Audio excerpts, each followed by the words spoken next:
Chers téléspectateurs, bienvenue à une nouvelle édition de notre programme autour du monde. Nous allons commencer tout de suite avec cette nouvelle. Le président Abdel Fattah el-Sisi a présenté ses vœux pour la bonne fête au peuple égyptien et également à la nation musulmane, implorant Allah que cette occasion bénie soit porteuse du bien, de bonheur et de bénédiction à tous. La sécurité et la paix règnent la nation arabe et sur toute la nation arabe.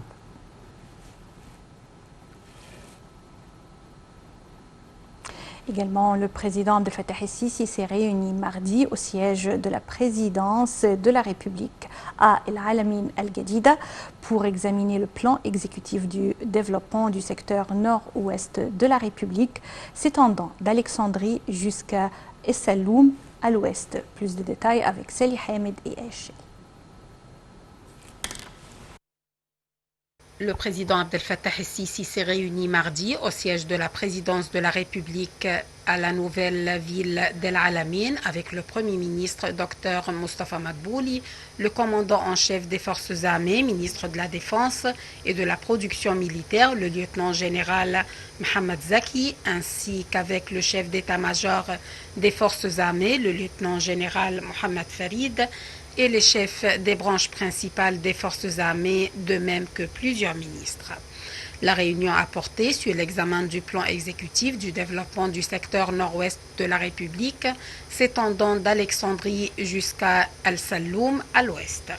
Ce plan vise à établir une série des grandes communautés urbaines, agricoles, industrielles et touristiques à travers la mise en place de plusieurs méga-projets de développement en cours dans cet endroit, en plus de relier ces projets avec un réseau routier développé, des moyens de transport modernes et de nouvelles voies ferrées, alors que le méga-projet national de production agricole intégré, le nouveau Delta, est au premier plan de ces projets visant à augmenter la superficie agricole en Égypte le long de l'axe El Dab'a sur 1 million de fédans avec comme première phase, sous réserve d'une expansion lors des phases suivantes, comprenant plusieurs projets de développement agricole, y compris le projet de futur de l'Égypte. De même, le secteur ouest comprend le projet de centrale nucléaire d'El Dab'a, l'aéroport international d'El Alamein, la ville de Ras El Hikma et les stations touristiques s'étendant jusqu'au gouvernorat de Matrouh. Parmi les principaux projets de développement du secteur ouest figure la nouvelle ville d'El Alamein qui s'étend sur une superficie de 50 000 fédans ayant des différentes zones résidentielles, une série de tours, la Cité des Arts et de la Culture, l'Université d'El Alamein pour la science et la technologie, l'Académie maritime des sciences, l'allée touristique située sur 14 km sur la Corniche et la zone centrale qui devait accueillir environ 2 millions de personnes. Dans ce contexte, le président el-Sisi a dirigé d'inclure la communauté du cité de Marina au périmètre de la nouvelle ville d'El Alamein. À cet égard, il a également été informé de l'évolution du nouveau réseau routier pour le secteur géographique nord-ouest et des axes liant ces projets, ainsi qu'avec le reste des gouvernorats de la République, y compris le développement des routes désertiques Le Caire-Alexandrie, l'axe d'El Dab'a, l'axe d'El Ta'mir, la route côtière internationale et la route de Wadi Natroun et l'Alamein. De même, le président el-Sisi a dirigé que le processus de développement de ces axes et routes tienne compte de l'expansion la plus grande et du nombre de voies de circulation, ainsi que de la création de centres de services et de stations-service pour desservir les citoyens et pour accueillir le trafic prévu actuellement et à l'avenir en raison du développement global dans cette région, aussi pour s'intégrer au réseau national moderne de routes et de différents moyens de transport au niveau de l'État. Le président a également été informé d'un certain nombre de projets de développement à Alexandrie, en particulier ceux du développement de l'exploitation des terres. Il a dirigé la gouvernance et la détermination de la juridiction des terres au sud de la zone d'El Montaz pour la préserver de tout empiètement. El-Sisi a également suivi la situation exécutive concernant le développement et la modernisation des zones et des communautés sur le lac d'Al-Nobareya, de même que l'avancement des travaux et des taux d'exécution d'un certain nombre de projets nationaux au niveau de la République. Afin de mieux parler de l'importance du développement de la côte nord de l'Égypte et l'importance accordée à cette nouvelle ville qui est la Nouvelle Alamine, nous avons contacté par téléphone Dr Passant Fahmi, expert en économie et ex-député au Parlement égyptien. Bonjour. Bonjour madame.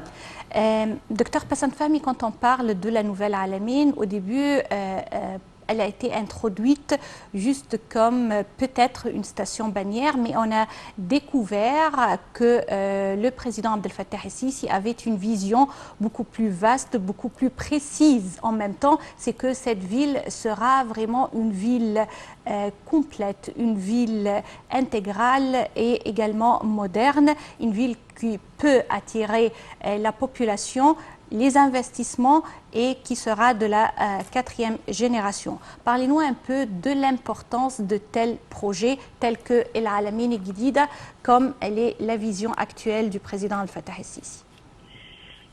Nous devons savoir que nous avons un pays qui a une nature très belle, un climat exceptionnel, une location qui n'existe pas dans beaucoup de pays. Et malheureusement, nous avons des régions qui ont été négligées, tout à fait négligées pour des décades. On travaille en Alexandrie, c'était pour ces décades, et on a tout à fait négligé Est, Ouest, Nord et Sud. Maintenant, Monsieur le Président, quand il parle du nouveau, comme on appelle la nouvelle République, il a vraiment une vision claire comment développer ça. Cette région-là, que ce soit à la Méne jusqu'à nos frontières avec la Libye, c'est une région exceptionnelle. Tout d'abord, très bien placée, la nature est très belle, on peut la développer non seulement pour le tourisme, mais pour beaucoup d'activités. La Méne, c'est une très belle location, mais qui peut être, entre guillemets, comme on appelle, capitale du Nord, si vous voulez, de cette région-là, parce que cette région-là est très grande, elle a été très mal, je répète, très mal développée, surtout quand on a distribué comme on appelle les terrains au bord de la mer pour des villages qui ont été construits et on a laissé toute la région négligée. Honnêtement, ça, c'était pas vraiment un succès. Alors, Monsieur le Président est en train de redessiner cette région-là pour qu'elle devienne une région exceptionnelle au bord de la Méditerranée. Le climat est très agréable, il y a beaucoup de ressources. Le tourisme là-bas peut être développé toute l'année, non seulement dans les périodes de l'été. Alors oui, c'est une vision très claire et il avait toujours cette vision-là en Égypte pour le futur. Le futur est différent. Nous devons savoir que nous devons avoir des plans différents pour la construction du futur. Cette région-là est très importante. Alhamdulillah que Monsieur le Président a donné ses instructions pour la développer d'une façon professionnelle pour le bien de l'économie égyptienne. Oui, également on attend un avenir prospère puisque avec ces projets de développement et ces méga-projets, ces réseaux routiers, il y aura non seulement des occasions du travail pour la jeune génération, mais également une prospérité économique. Écoutez madame, ça c'est pas question de réseau routier comme tout le monde parle. On est en train de reconstruire un nouveau pays. C'est-à-dire les 120 millions vont vivre au même niveau partout sur le territoire égyptien. Ça ne va pas continuer comme dans le passé, 2-3 gouvernorats et le reste est en train d'immigrer ou bien vers ces 3 ou vers le monde entier. L'Égypte va être développée, chaque mètre carré de l'Égypte va être développé d'une façon professionnelle. De telle façon, tout d'abord, ça aide l'économie, c'est pas ça aide l'économie, ça c'est l'économie. Quand les jeunes sont bien développés, sont bien éduqués, ils vivent une vie acceptable, que ce soit des hommes ou des femmes, ils peuvent eux aussi participer avec ou dans comme on appelle le développement économique de l'Égypte, que ce soit du microfinancement ou des micro-projets jusqu'à les méga-projets. Alors les réseaux routiers, les infrastructures, le développement aussi d'une vie décente, ça c'est un plan, non seulement un plan social, mais c'est un plan économique pour développer et utiliser toutes les ressources et les richesses de l'Égypte pour le bien des Égyptiens. Madame Passan Fahmi, vous êtes experte en économie et ancienne députée au Parlement égyptien. Je vous remercie infiniment. Merci Madame, bonne journée. Et on continue avec nos nouvelles pour aujourd'hui. Passons à l'Irak où des familles effondrées enterrent leurs morts mardi au lendemain d'un attentat sur un marché populaire de Bagdad ayant fait une trentaine de décès, en majorité des femmes et des enfants, et qui a été revendiqué par le groupe terroriste Daesh. L'attentat s'est produit lundi en fin de journée sur un marché populaire où se pressaient des familles faisant leurs courses à la veille de la fête musulmane du sacrifice et a été revendiqué par Daesh, soulevant des inquiétudes sur la capacité de l'organisation djihadiste officiellement vaincue à frapper en plein cœur de l'Irak. Dans sa revendication sur Telegram, Daesh a affirmé qu'un kamikaze avait fait détonner sa ceinture d'explosifs. Aucun bilan officiel n'a été donné, mais selon des sources médicales, au moins 36 personnes sont mortes et une soixantaine de blessés. Dans un communiqué mardi, le Premier ministre Mustafa al-Kazemi a promis que le terrorisme ne resterait pas impuni et que les auteurs seraient poursuivis ou qu'ils se cachent. L'attentat intervient alors que M. Kazemi est attendu à Washington en fin de semaine pour rencontrer Joe Biden et dans un contexte politique délicat à quelques mois des élections législatives prévues en octobre.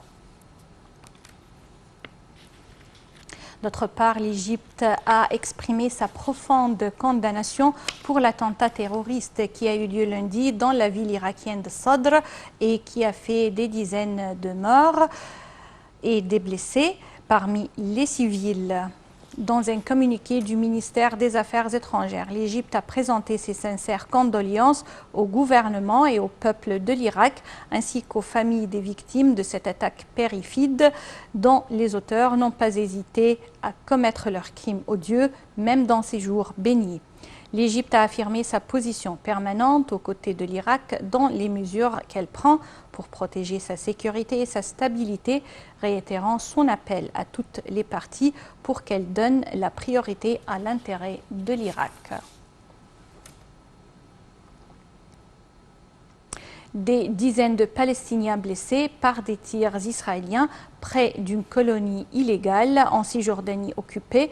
Au moins 10 Palestiniens ont été blessés par balles.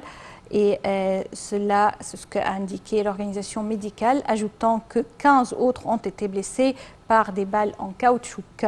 Plus de 45 personnes ont dû être soignées par des médecins après avoir été étouffées par des gaz lacrymogènes utilisés par l'armée israélienne pour disperser la foule, tandis que le Jérusalem Post a déclaré qu'environ 70 Palestiniens avaient été blessés.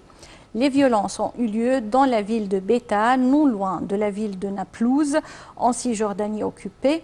Et la semaine dernière, le rapporteur spécial de l'ONU sur les droits de l'homme dans le territoire palestinien occupé, Michael Link, a déclaré que les colonies israéliennes constituent un crime de guerre. Il a ensuite appelé à la communauté internationale à prendre des mesures plus actives pour forcer Tel Aviv à abandonner cette politique.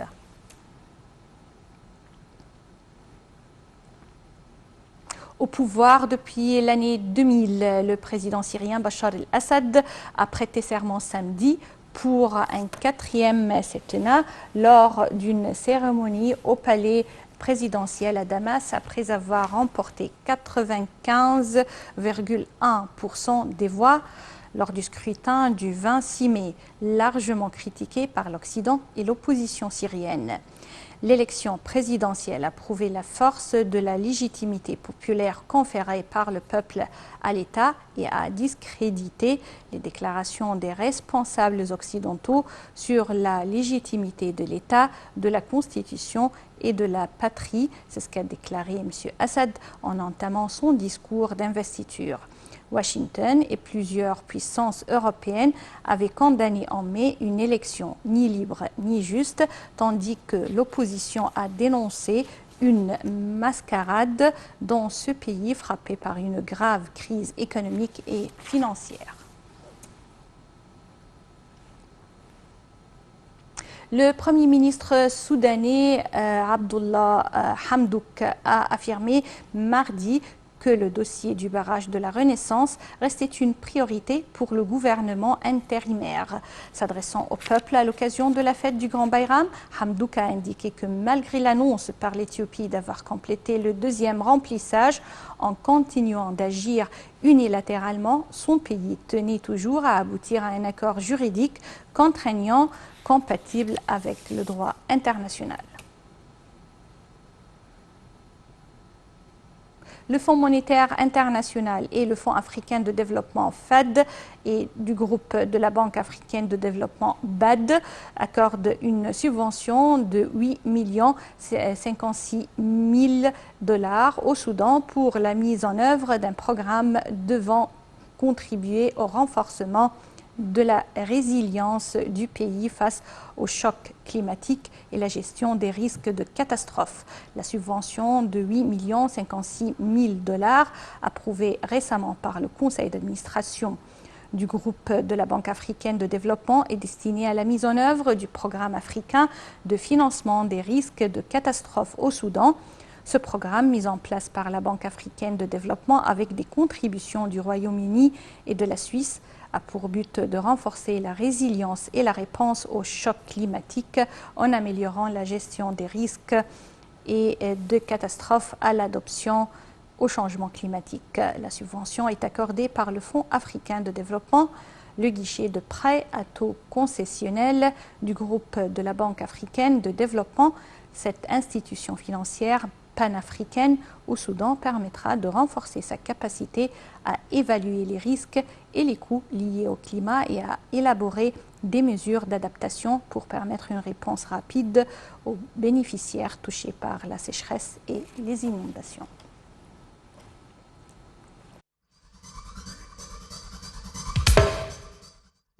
Autour du monde, merci et au revoir.